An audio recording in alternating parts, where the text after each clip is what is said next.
Welcome once again to Show versus Business, your weekly take on pop culture from two very different perspectives. I'm your host, Theo, and on the line, I have the man himself, Mr. Benja. What's up, man? How's it going? Oh, Theo, what's going on, man? We are doing a twofer this weekend, huh? We got a bonus episode going on? A bonus episode, man. Bonus. So that means we get paid double? Oh, the second stimmy's coming through. So what's up for this podcast, man? Why are we doing a special podcast this week? Look, we are all about the epic hero life here at Show versus Business. That's one of the ways that Theo and I connected back in our love for comic books and watching this whole thing, transpire from college, onto our early work life and and so forth. It just kept going. The whole hero thing was always a constant. So in this epic thing, we run across a great property, Justice League, that's happening, and this has been something that's been talked about for a while, ever since our Comic-Con days, even. So now, a major shift in the industry, both business wise and creative wise, comes out, and that's Zack Snyder's Justice League. This whole adventure, the creation of it. Definitely. And I think, we have some interesting guests that we want to bring on board to kind of talk about Justice League, right? Especially the Snyder Cut. And this is something that, we've been brewing and thinking about for many, many weeks here. So on the call, we have PacingPete himself, from Halloween Never Dies, a retrospective podcast. Pete, how's it going today, man? It's good. It's good. Thank you, fellas, for letting me join you to talk all things Snyder Cut and the business side. This is going to be fun to chat with you guys about, because I watched. I got lucky enough to watch it the Saturday before it dropped, and it's pretty much all I've been watching since it got released on HBO Max. So I'm just like, I can't stop watching it. I love this movie so much. Oh, spoiler alert, huh? So we usually don't give our thoughts on the movie until the end, but Oh, no, sorry. no, thank you.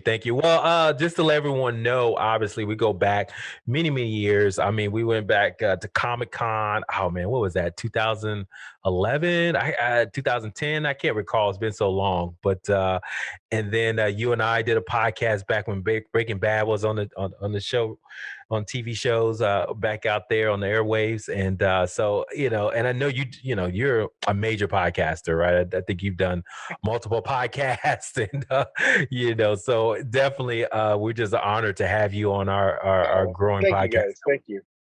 Thank you. I appreciate that.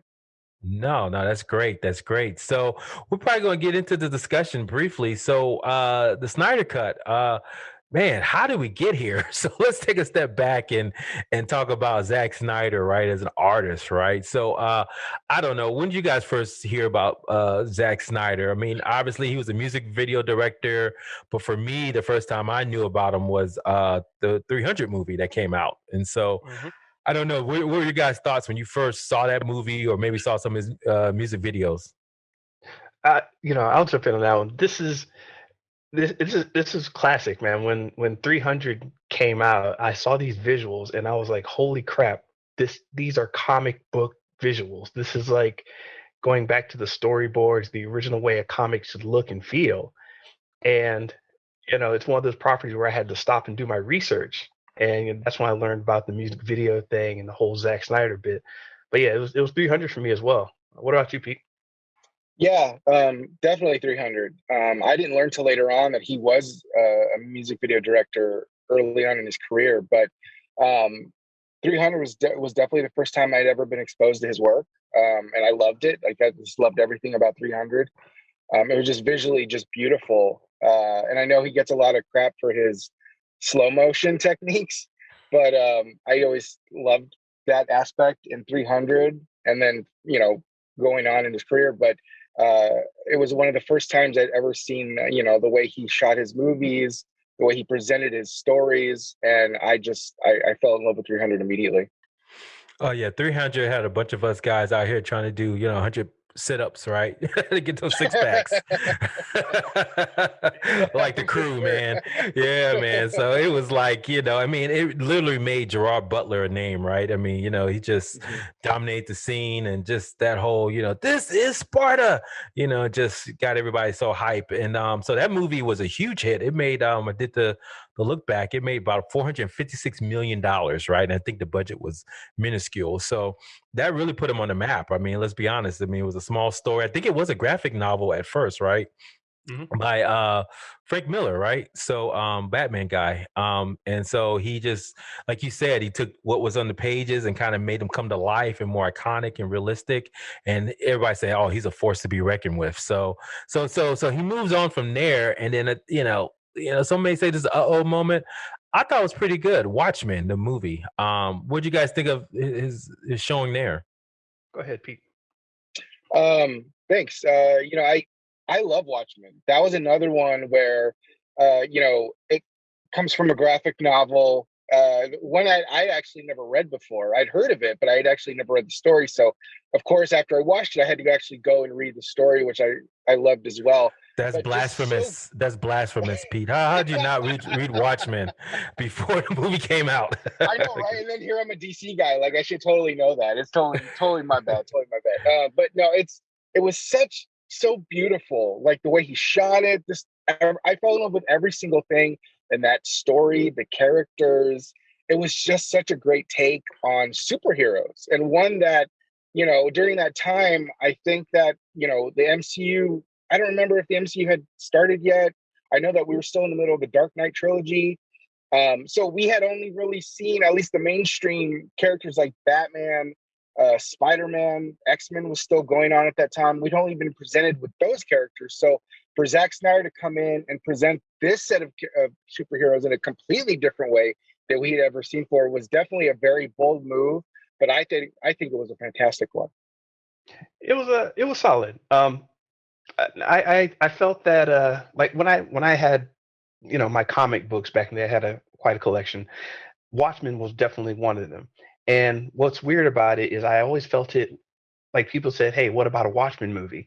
And it just never really crossed my mind. I was like, it's kind of made for the comic format. What are you going to do with this to turn it into a movie? So, I never really thought too much of it. But then when it actually came real, I once again had to do my research. I was like, oh crap, who's going to do this, or how's it going to happen? And I come to find out it's Zack Snyder. I'm like, oh, okay, here we go. But it turns out Zack Snyder was actually a big comic book fan. I mean, I guess he being in with Frank Miller, he wouldn't just pick anybody. So I learned a little more about Zack Snyder then, and I'm like, okay, this guy's going to be doing Watchmen. Yeah, and I think, when we think about Watchmen, or one of the big things about it was that I thought it was interesting, that very opening segment, right? I mean, when he kind of showcased the people, going through their areas, understanding the very beginning. I thought that was just amazing to me, right? Where he had the opening sequence, right, which kind of catalog like the history of superheroes, and with the music in the background. I thought that was so beautiful. And so I mean, it got a bad rap, though. I think Watchmen got a bad rap because of what they thought it was just too faithful of a, I guess, homage, if you will, to Watchmen. But I thought he did a good job of it. I mean, I get what people are saying, but I don't see the complaint, right? I thought he, kind of was committed to telling the story like it was. He may not have added to it or really kind of changed it too much, but maybe it didn't need to be changed. And so, but to be fair, the movie wasn't quote unquote commercial success. I mean, did well. It did 185 million, but not on the level as a superhero or team up superhero movie, right? And so I think it's got kind of panned and lost in the dustpan of history there. So Ben, real quick, I don't know if you can hear us now. Did you have anything else you want to say about Watchmen? Yeah, I don't know where I stopped talking, but I liked it, and I don't think anybody else could have done it the kind of justice he did, especially at that time period. We just didn't have the concept of a movie like that. Yeah, I agree. So we'll kind of pass over Sucker Punch. I think I get what he was trying to go with it, but it only made only. I mean, it was still pretty decent, 90 million. Very lot of visuals, a lot of stuff, but a very nonsensical story. But I kind of get what he was going with it. I don't know. You guys have some thoughts on it, real quick? Um, Oh, go ahead, Ben. Go ahead. only movie I ever thought about walking out on. Um, but I actually did enjoy the visuals. So it's one of those movies now I can just press play, turn off, and let some other music play that I have in the background and not even watch it. Totally agree. Totally agree. I don't know, Pete. Did you have something there for Sucker Punch, or did you have any thoughts on that? You know, I'm as much as I like Snyder's work on what he's done with superhero movies. Sucker Punch is one that I never watched. And I didn't watch Dawn of the Dead either, his remake, but that is more a little bit more of. I'm a huge horror fan, like huge horror fan, and so when I see a reboot done like what he did, I'm very cautious. That's one of the reasons I haven't watched it, but I actually plan to watch it now because just he's getting a ton of hype for that new zombie movie he's doing for Netflix. And I have heard a lot of good things about his remake of Dawn of the Dead. Just Dawn of the Dead, the 1978 version, is just has a close place in my heart that it's hard for me to watch something else done, like a reboot, just in general. But I am going to give it its fair shake, and I'm going to sit down and watch Dawn of the Dead before his next zombie movie. But to answer your question about Sucker Punch, I just never got around to. Mm-hmm. Yeah. So we kind of set this up. So basically he has the highs of highs and somewhat the lows of lows, right? When it comes to that.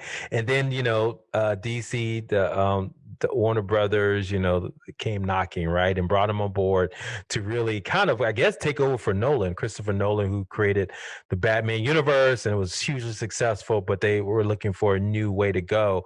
And so Zack Snyder came in to kind of, change up Man of Steel, right? And so, that movie, just give you a sense, made 668 million at the time it came out, which, was pretty successful.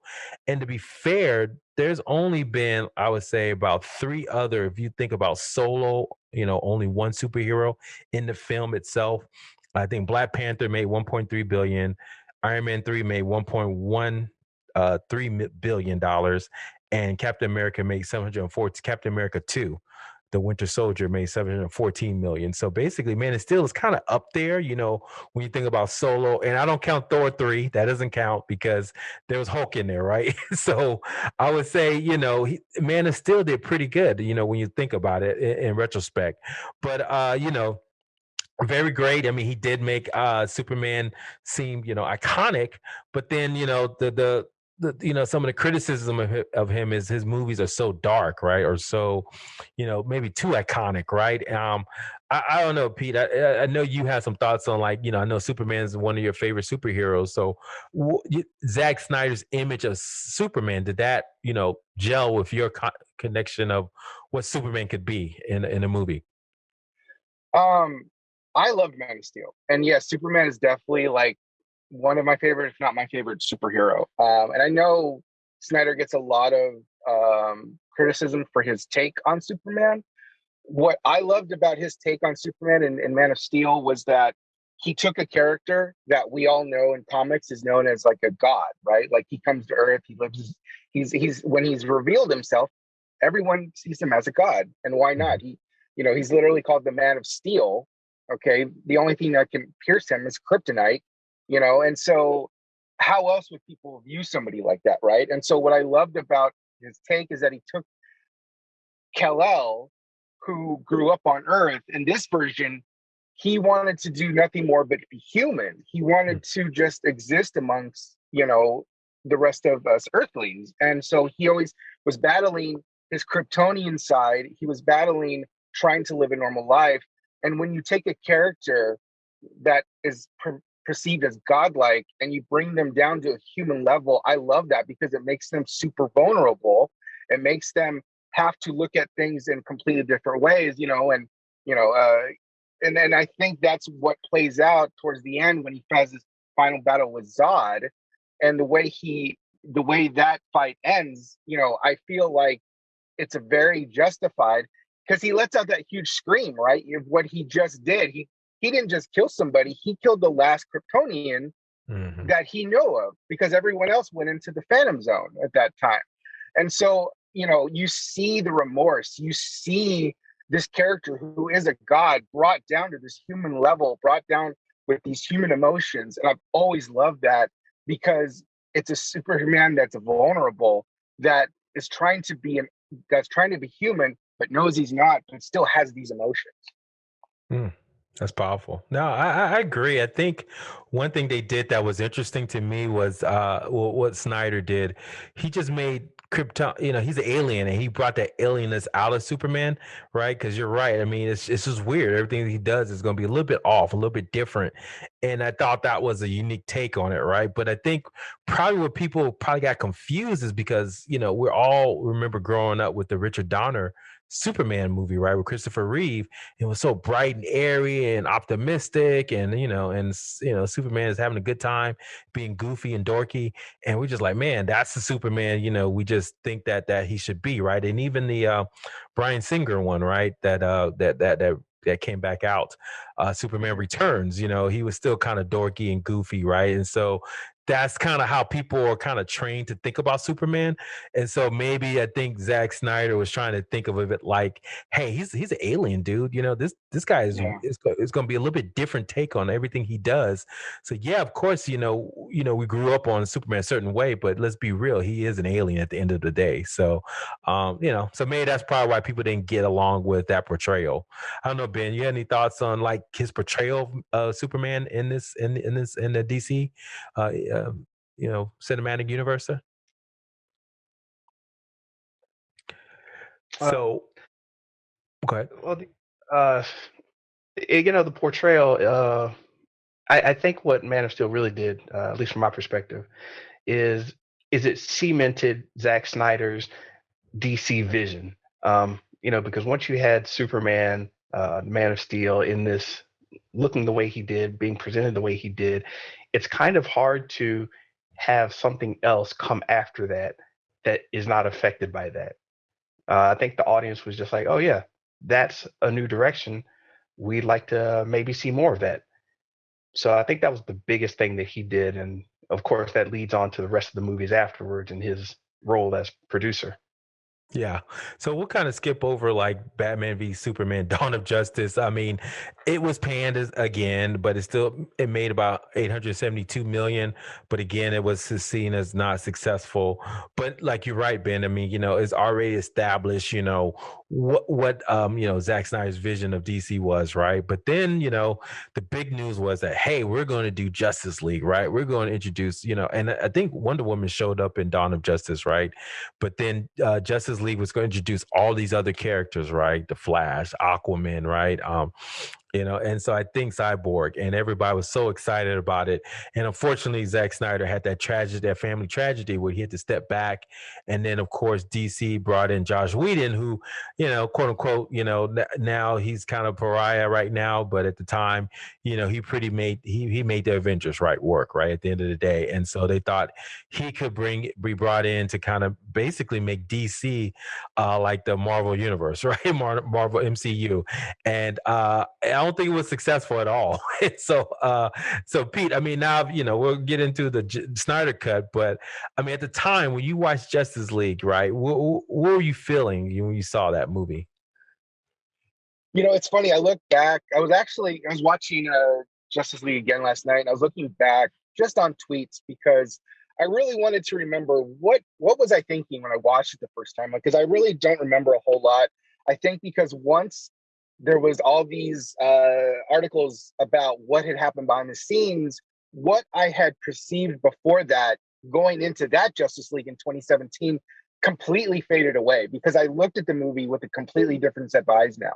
But going back to when I first watched it, I'm not going to lie, I did enjoy it, because, and I think for me was more of seeing all these characters that I've watched, I've read through comics as a kid, or even, watching, the cartoons, or, the Superman movies, Smallville, Batman the Animated Series, and finally getting to see these characters on screen together, I thought was going to be awesome. And, I do remember having issues with a lot of things at the time, but I still, at the end of the day, was like finally seeing all these characters on screen coming together to fight a common enemy.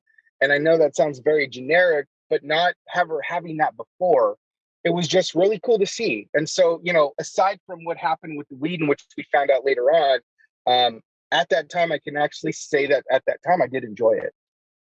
Mm-hmm. Ben, what about you? What did you think at the time? I liked it, and it's actually when my mind started switching from, here's what I think a hero movie should be to here's what I think a hero movie could be. So I think I gave it a lot more leeway, just in terms of like, oh wow, what about this big, expansive, crazy kind of epic universe? I'm seeing the Marvel stuff kind of getting, toned down a bit in terms of, powers and abilities, and they're good movies. I love those. But I'm watching the Snyder stuff. I'm like, okay, this is taking a completely different direction. Let me kind of reframe myself and think about it differently. So I wasn't extremely jacked on it as a hero movie, but I started thinking about it as a hero opera, this hero kind of experience, and I was like, wow, that was really great. I was in a very awesome. Yeah. And I would agree. So I got two takes on this, right? I think, let's be honest, Justice League is just a cooler team than the Avengers. Growing up, I don't think any of us really thought about the Avengers like that, right? I mean, they may have been like super popular maybe in the 60s and 70s when Marvel first started, but really for us, it was always the Justice League. They always had the coolest, cartoons. We all remember the Justice League cartoon, right? The Wonder Twins. They had the coolest enemies, like, who ever thought of, like, you have Lex Luthor and the Injustice League, right? Just like their counterparts going after, right? So it's just like Justice League was always the cooler team to me, right? And so at the time when I watched Justice League, the movie, the original one that first came out, I too was very, sympathetic to it because I wanted it to work. It reminded me of that time. Remember when X-Men movie first came out on the movie? We were just so, they came all in leather pants and not their costumes because, the Hollywood was scared to put Wolverine in his yellow outfit. And to me, I was like, dude, this is, I want this to work, the X-Men to work. And, so you were just kind of, it was kind of cheesy and all this stuff, but, I'm excited. Same way with Justice League. I think we were all kind of like, oh man, we're going to see these iconic characters we literally grew up with, right? Watching Justice League cartoons. And so it's like, I want this to work. And, so I think we're all kind of going in sympathetic, but then when it got panned and all that stuff, and then the tide started to turn, I think everybody became a little bit against the movie. Right. And then obviously, what happened with the director. So taking a step back, so that was back in 2018. And so maybe you guys can talk more about this, right? This Snyder Cut rumor just started to explode, right, over the last several years. When did you first hear about this, Pete? There was a secret cut out there, right, that Snyder's worked on, that you got to watch it, man. I've seen it and it's the greatest thing ever. So when did you first hear about this? I want to say it probably wasn't long after the Whedon cut came out, because there was a huge expose on all the behind the scenes stuff that was going on. And then they had, at the time, one of the big giveaways was Ben Affleck, because he was doing a ton of press tour because remember, they shot Justice League and as soon as Batman v Superman was opening, they immediately started Justice League. So I remember reading how there was a lot of skepticism, a lot of nervousness from the higher ups in WB, and how because when those embargoes dropped for Batman v Superman, it did not get the traction that they had hoped. So here they were already investing all this money and all this time and energy into a Justice League movie, when it's like they're probably thinking, we probably should have waited and then proceeded in a certain way with Justice League. Maybe not shut it down, but kind of go back and reevaluate what they wanted to do. Because it was very chaotic. Like, I actually think I wrote an article at the time defending, like, just give Batman v Superman a chance, right? Because once I knew that the Batman v Superman wheel was turning negatively, it was going to snowball the Justice League. And you kind of saw that. Like, even though we all went in with very open eyes and just hoping to see something different, just hoping like things would go okay. It just didn't go the way we wanted to. And so then you started, after Justice League got released, then you started to see all this news dropping about Zack Snyder having to take time away because of the passing of his daughter. And so a lot of things were coming out saying that he was forced out, that maybe they were using they were not using it, but they were just trying to kind of push him out because they were like finding it like his daughter's death as a way to say, why didn't you take time? And not only did they have him take time, they completely pushed him out. There were a ton of rumors going on at that time. And then when, like I said, when the behind the scenes stuff came out, that was all, it was all just kind of like making everyone question, like, what the hell is going on at Warner Brothers? Like, what happened? Because then you started to see news come out that Joss Whedon and Jeff Johns rewrote not just a few scenes, they rewrote 70 to 80 new pages of this movie, which told me this is a completely different movie than what Zack Snyder was going to do. And so it snowballed from there into Zack Snyder slowly, because I think the tide started to die down a little bit. And then you started seeing Zack Snyder drop things on Vero, which at the time was kind of a new app, but he started using it as a platform versus Twitter. And that's where everyone started to move towards, that wanted to know what was going on. He would drop 214, which is the runtime of Justice League. Nobody knew at the time, but I kept seeing insiders saying, oh, this has to do something to do with the runtime. You know, and again, at the time it was just rumors. So we didn't have anything concrete. It wasn't until years later that he confirmed that. But you started to see that drop. You started to see him drop little stills of the movie. And it was just this whole like back and forth between these bloggers who aren't connected to anybody. They were hearing second and third hand information, trying to debunk like this, the literal concrete proof that he had something, you know, saying, oh, it doesn't exist. And then you had the whole like Snyder Cut doesn't exist war between the Snyder Cut and the Snyder Cut exists. It was just like a whole crazy like 2 or 3 years. And then it just like, you know, luckily it culminated in Zack doing his thing, but it was crazy getting all this new information that we had no idea about. And then watching the slow confirmations. And then, you know, people would ask him questions on Vero, like, what about this Russian family in the movie? And he would put like, what are you talking about? And to me, that was confirmed with Deborah Snyder in the Variety article that came out. If you want to check it out, it's a really good article. It's fully in depth. She purposely never showed Zack Snyder Joss Whedon's version because she said, and I quote, it would break his heart because they altered it so much that it was not the cut that he intended. Sorry, I went on a whole rambling thing there, but no, that was Yeah. insightful. I mean, you know, I think we all heard about it, but it was like, is it real? You know, what, you know, who, I mean, because there's always been rumors about like there's a better, you know, the director's true vision is out there for like, you know, a host of different movies, right? And so for them to say, you know, this existed, right, and then for Zack Snyder, because I'm sure he was on the contract what he could and could not say. So you know, it was kind of interesting that, you know, he just kind of still you know, kind of played with you know, the fan base, right, a little bit, and kind of like, you know, kind of teased them up and really try to get them excited, like a lot of you know, black and white imagery he put out there and stuff like that. So it was kind of interesting, man, to kind of see all this kind of play out from a distance, right? I mean, I kind of knew about it, but it was like one of those things, we'll never see this, right? You know, and then people didn't even think it existed, right? It was almost like a hushed tones, right? This thing exists, right? But no one's seen it, or I've seen it, but I had to go to my friend's cousin's basement, right, to go validate it. So it's kind of like, you know, so it's just kind of bubbled up, man. And I don't know, Ben, do you remember that crazy time? I mean, what were your thoughts on that, man, during that period of time? So it was so off my radar for a while. I just remember I didn't perk up until I heard like the 4 hour plus long time runtime. I was like, oh, okay, that's what got me. Yeah, same here, man. It's kind of like I didn't really start paying attention until, and it kind of leads into kind of like, why now? You know, it's kind of like, you know, this never happens. And so, you know, Zack Snyder's come back and he, you know, built this. Literally, he was given, you know, thanks to Pete, you gave me this number, $70 million to do reshoots to really kind of, Yeah. you know, go back in and really recreate his vision. So I guess he's been accepted back into the fold. And so, you know, look, I mean, this is is show versus business, so we always talk about the business side of it.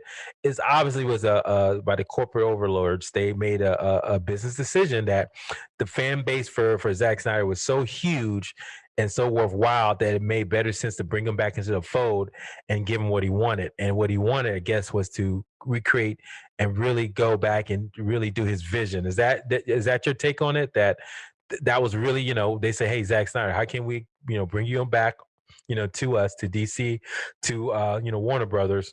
What do you want? And you think that was his number one request to remake Justice League? I think there's a lot of give and take. I think there was, Zach, we'll give you what you need to finish your movie, but also we're going to also use you to help pump our streaming service, because obviously that's big business for them, right? If they can get so many subscribers to come on that are just wanting this Justice League, this Zack Snyder Justice League, it's going to be big business for them.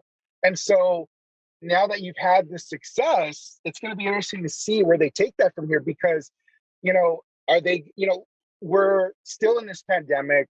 Movie theaters are still kind of slowly rolling out, right? Like, I went to the movie theater yesterday because I wanted to have my kids watch Raya, The Last Dragon. Like, they love the movie. It's like, let's go see how it is in the movie theater. Well, there's so much, there's so many restrictions now. Like, even the concession stands weren't open, which was fine. But it's going to be interesting to see if people want to still come to the theaters, or if making things directly for streaming is going to be a better option. I had this conversation with a group on Twitter Spaces a couple of days ago, and I don't think they directly answered my question. So I want to ask you guys this question. Even when the pandemic ends, people are still going to take a lot of the same precautions they are now because of COVID, which is going to really affect these blockbuster movies that are going to come out. Personally, I would love to see these movies theaters packed again, just because of the experience. I just don't know if people are going to want to do that again because of what COVID's done to our whole world. It's completely changed everything. So in my opinion, I think the days of billion-dollar box office movies are kind of gone. Like, I think Endgame was kind of it. And I'm not trying to be negative about that. Like I said, I would love to see this happen again. I just don't know with the way the world is going forward, if it's going to be financially sound to do something like that when you can just put it on streaming, or even stream it, do what HBO Max is doing and streaming it same day as well as releasing it in theaters. What do you guys think of that? I got a position there. I think that the money offset, like, that they would have gotten from the box office, that's a chunk of that money is going to AMC, Regal, Cinepolis, and all of those guys, instead of directly into Disney's hands, or directly into whatever, Paramount's hands, or whatever. It's going to the theaters, and that whole thing. If you can cut that out, you have a completely different money stream. So I don't know that they're going to get any smaller, but I think it'll just change focus a bit. Like, you got a 4-hour movie here, that changes the format completely. So I'm not so sure about that. I don't know. It's interesting. Yeah, I mean, look, streaming is the new business, right? I mean, when you can, you got to think there's two sides to this, right? So streaming is a recurring revenue model. So they're going to constantly get this money, regardless if you go to the movie, if you watch another show or not, right? You're just going to keep it up. You're going to own HBO Max and pay that $15, a month, because, you want to wait till, I just saw Snyder Cut. So now I want to see, Godzilla versus, King Kong, right? Kong versus Godzilla.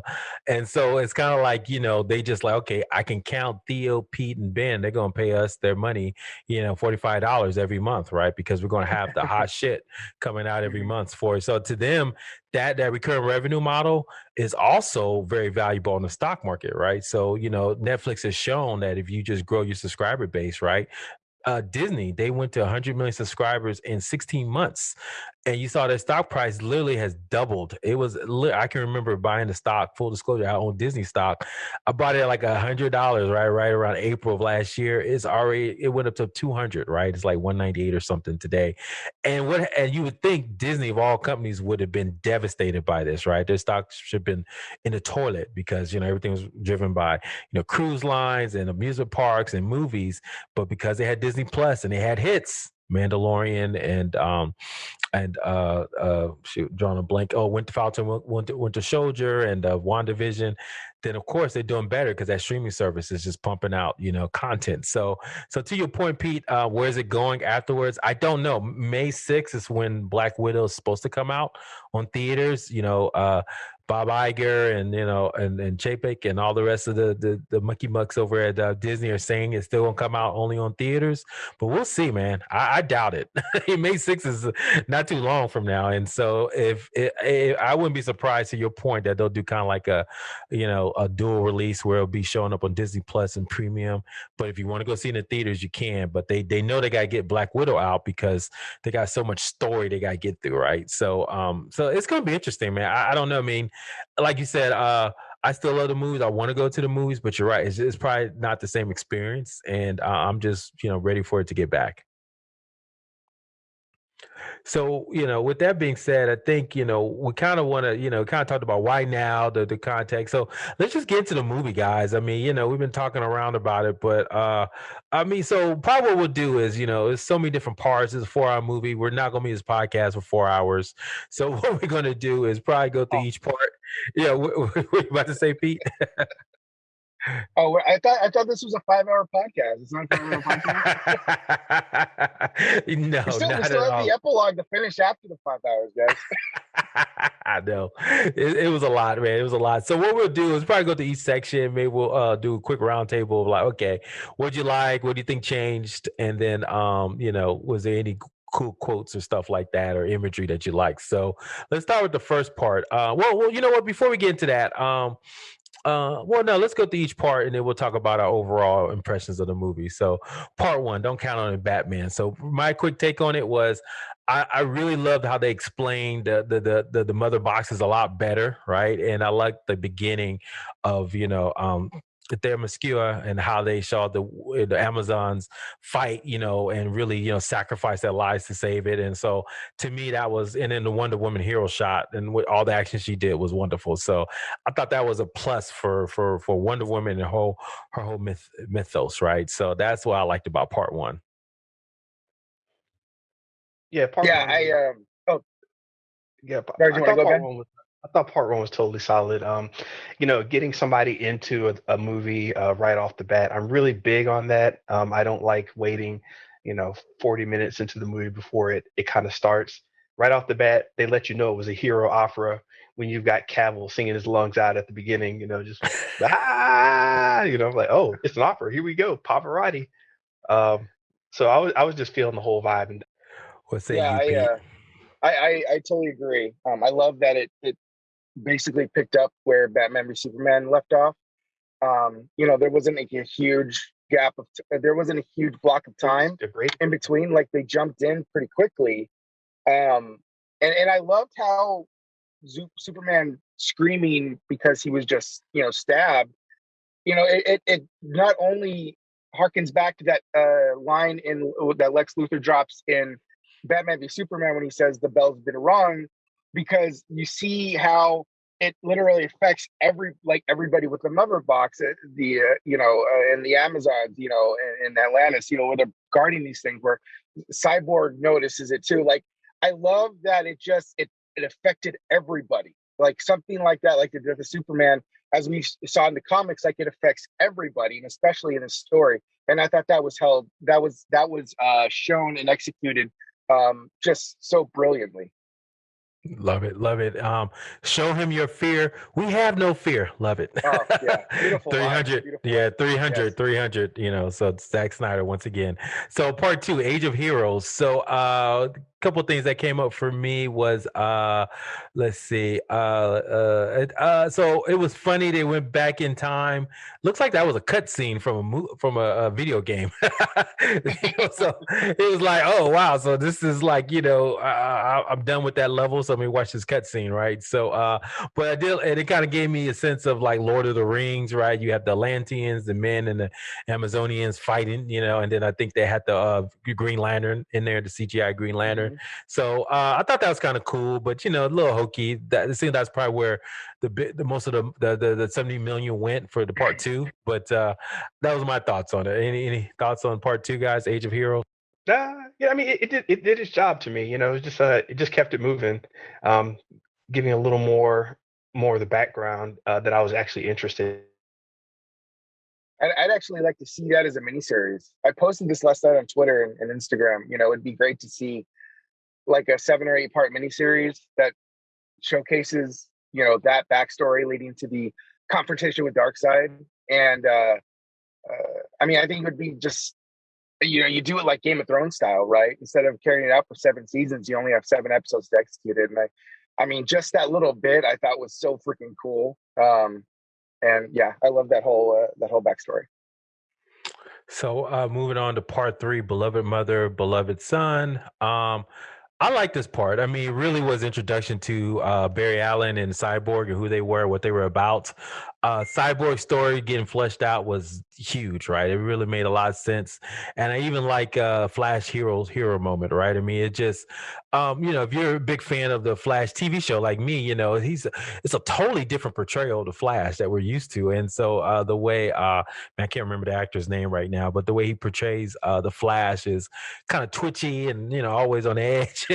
And then I love the scene, you know, the CGI that was amazing. Where he moved so fast, his shoes fell off, right? And so it's just like the lightning and everything. So I thought that was cool. And then I love the fact that you know, they always, you know, DC is about, you know, if nothing else, is about parents, right, and how they affect their kids. And you see that, you know, Flash and Cyborg both lost their mother, and how that affected them and changed them, right? You know, to become the creatures, the people they are now.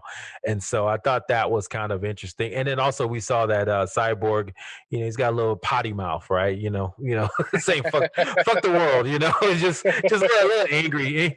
You know, he's got a lot of issues right now. So anyway, those are my thoughts on it.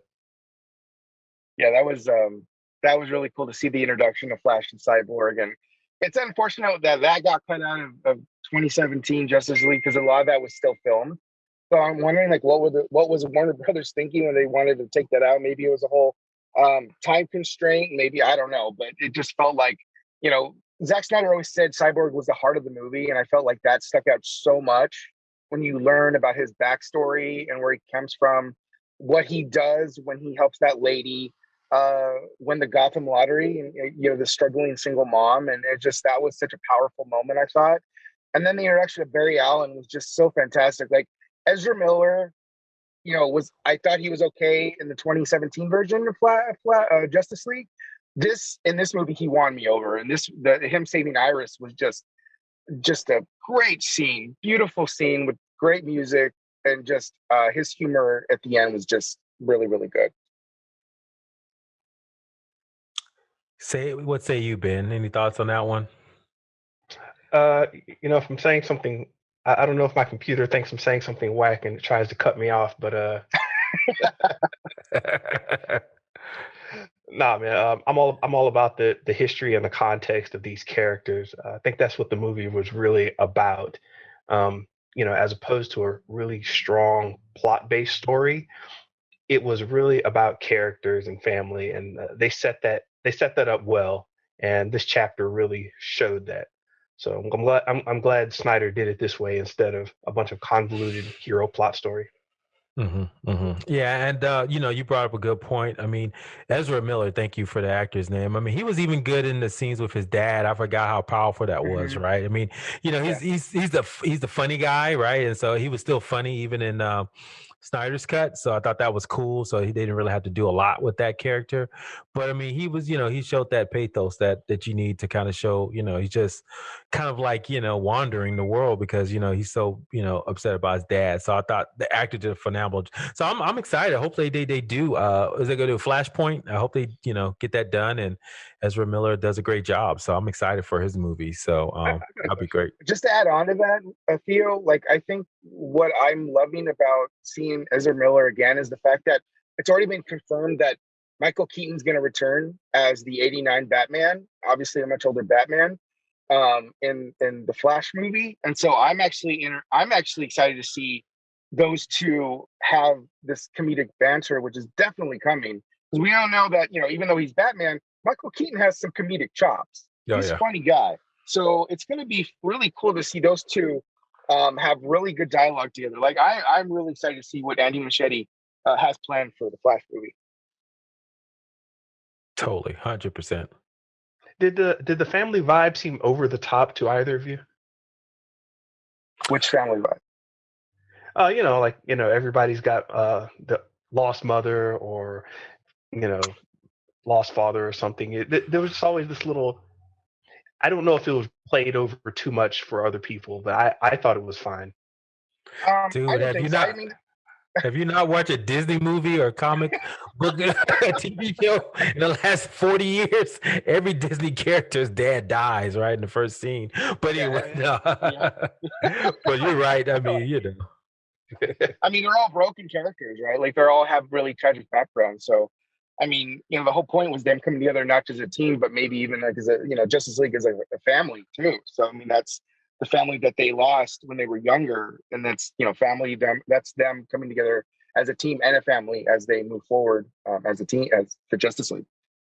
I personally prefer it, but I know some people are looking for a lot more of Marvel style, so I didn't know how it hit you guys. Yeah, so you look at it, like Wonder Woman doesn't have a dad, her dad's absentee dad.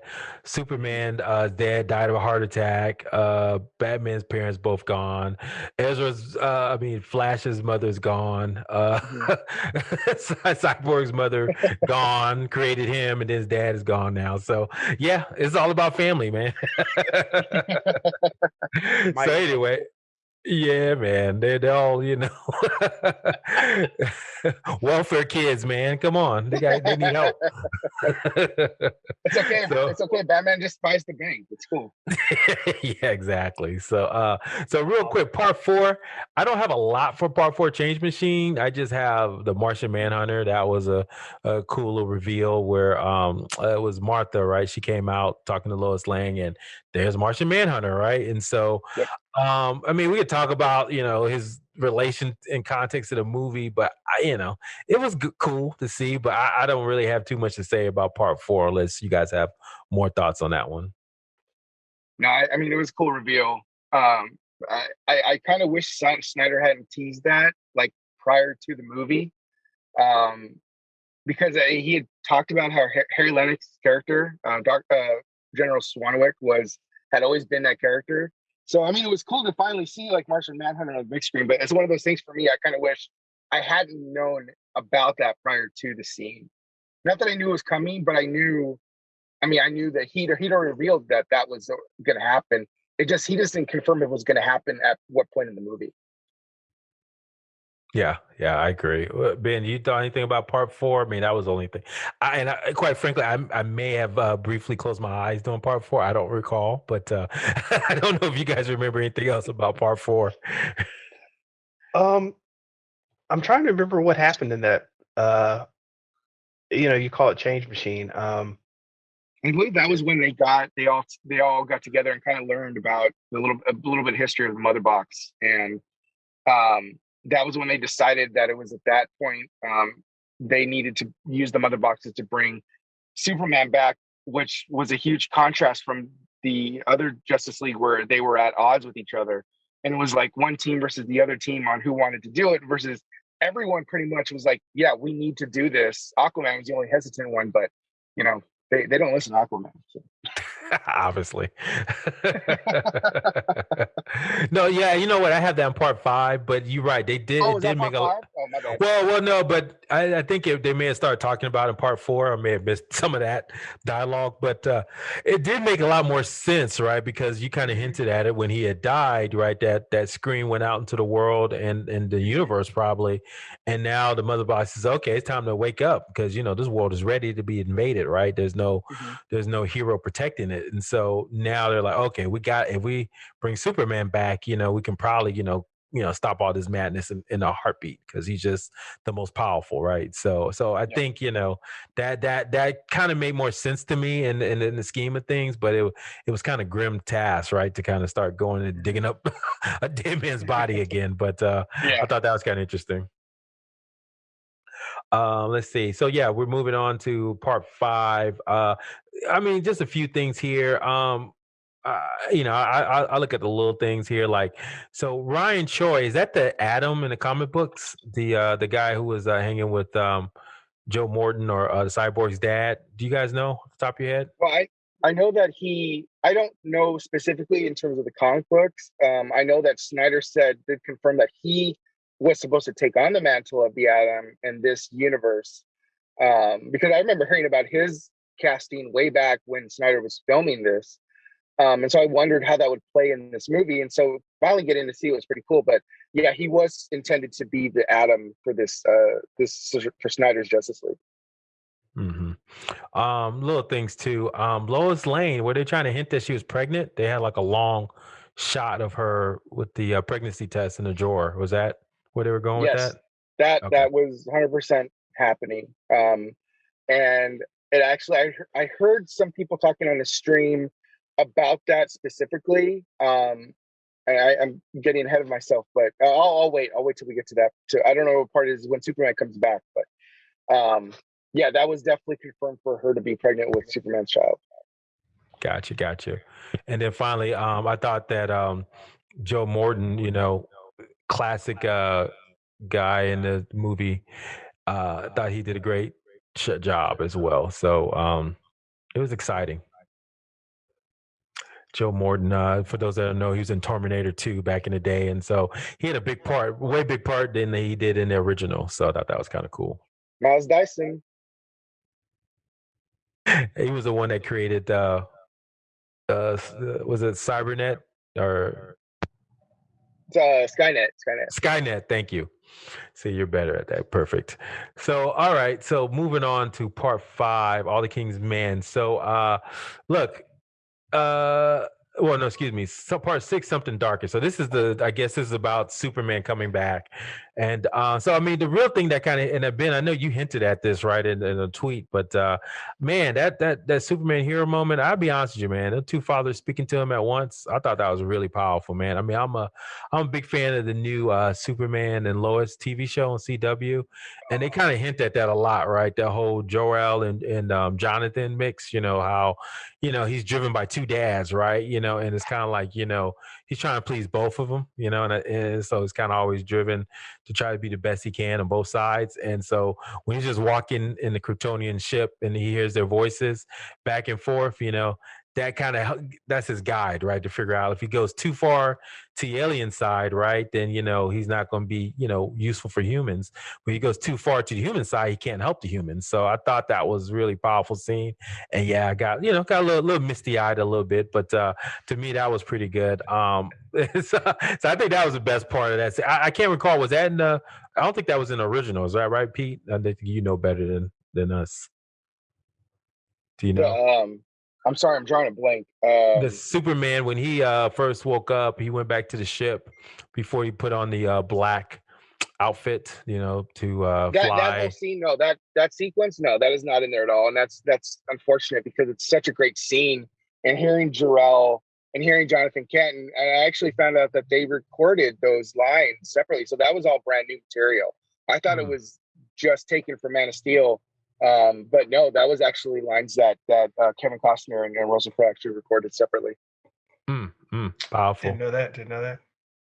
Yeah, extremely powerful. I thought it was kind of interesting too. I wrote down the time. It was at 3 hours and 14 minutes. There's an Avengers moment. I don't know if you guys remember, and I think it was Avengers 2, where they're like going in the woods and they stop and you see Black Widow and Hulk and everybody in a slow motion movement. They did the same thing in this movie as well, Justice League. They were all kind of together and then they slowed it down. So I thought that was kind of interesting. So that was that comic book page turn where you're like, you turn the page and all of a sudden you have that big wide spread of everybody standing there.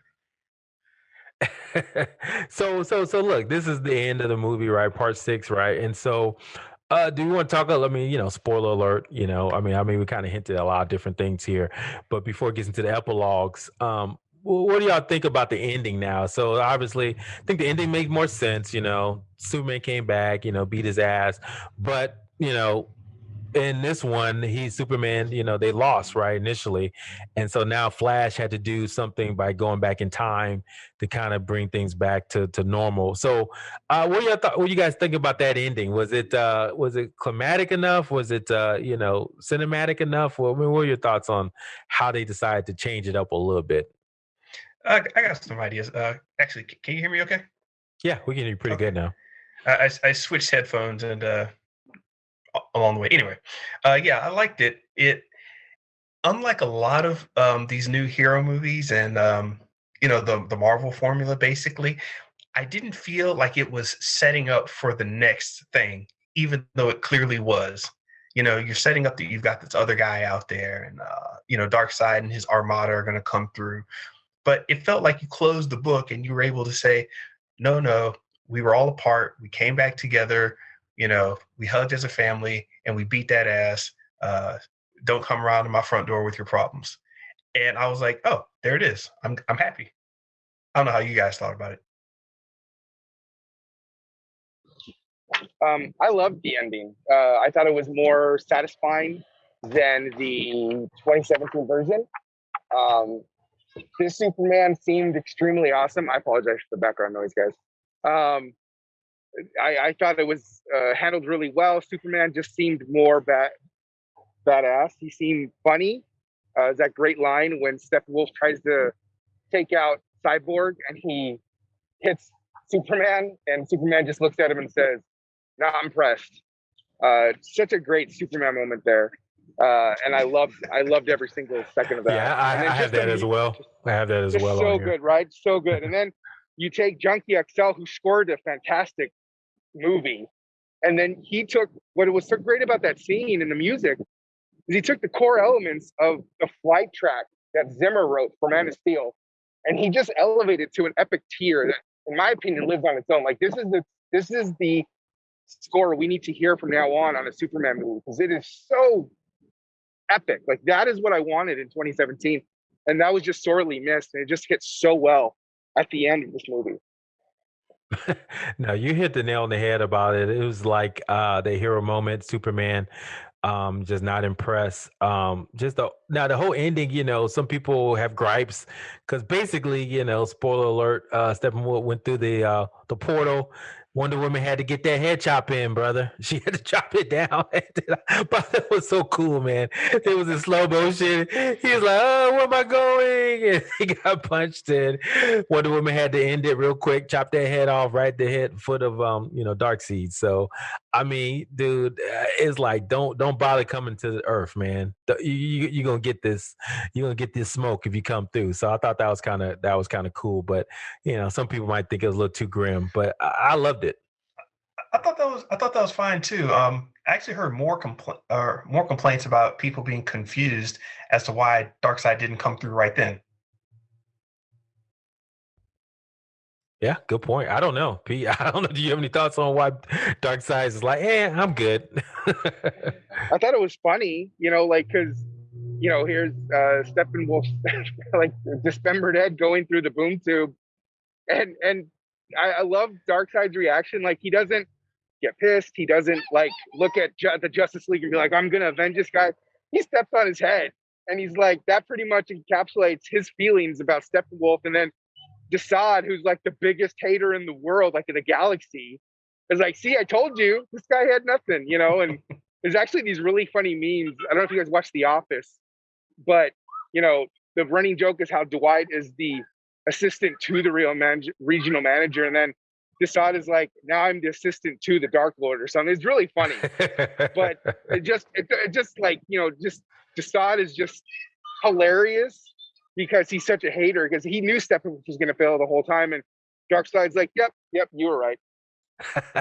And I think Darkseid too. If everyone knows, I mean, if you watch the comic books or read the comic books or movies, he doesn't do anything. I mean, very rarely he gets out of his chair, right, to do shit. So he's always just plotting. It's okay, there's got to be a better way to go around this. What's the easiest path to get this done, right? And so for him to step out there and be out there, on emotion, that's just not that character, right? He's more of a kind of a behind the scenes kind of player. But it's going to be interesting. So real quick, I know we're getting to this has been a great podcast, but we want to kind of just briefly touch on the epilogue. There's a lot of different things Zack Snyder was throwing at us and everything. So maybe we'll just go around real quick. Ben, was there anything that just came out of those, not just one epilogue, but multiple epilogues that you thought was interesting or insightful? Insightful, I don't know. I really didn't know what to think about the epilogues. To me, the movie kind of ended, and I was like, "Cool, I'm happy with that." The epilogues, I got nothing to say on this. Okay, no, I love it. I love it. Keep it brief. Pete, real quick, anything on your side? No, there's a lot of stuff. I mean, to be honest with you, a lot of stuff I think Snyder teased kind of showed up in those epilogues, but I don't know. What are your thoughts, real quick? For me, it was just confirmation on everything that had been rumored way back 5 years ago when they were filming this, and that was, that Ben Affleck was going to do a solo movie, and Deathstroke was going to be the bad guy, and that's exactly what the whole scene with Deathstroke and Lex Luthor was supposed to set up. It was branching off a Ben Affleck movie, and so it was cool to see for me, but also bittersweet because we're never going to get that unless there's some miracle that happens. But who knows? We live in a world where the Snyder Cut got released, so anything's possible. But we live in a society. Exactly, right. So that was kind of cool to see that, like, that was what was the plan. And then the nightmare scene, which I've been kind of anticipating, even though it might not lead to anything, it was cool to see a Joker Batman interaction, which is what I had always wanted to see ever since that was kind of teased in Suicide Squad and the David Ayer movie. Yeah.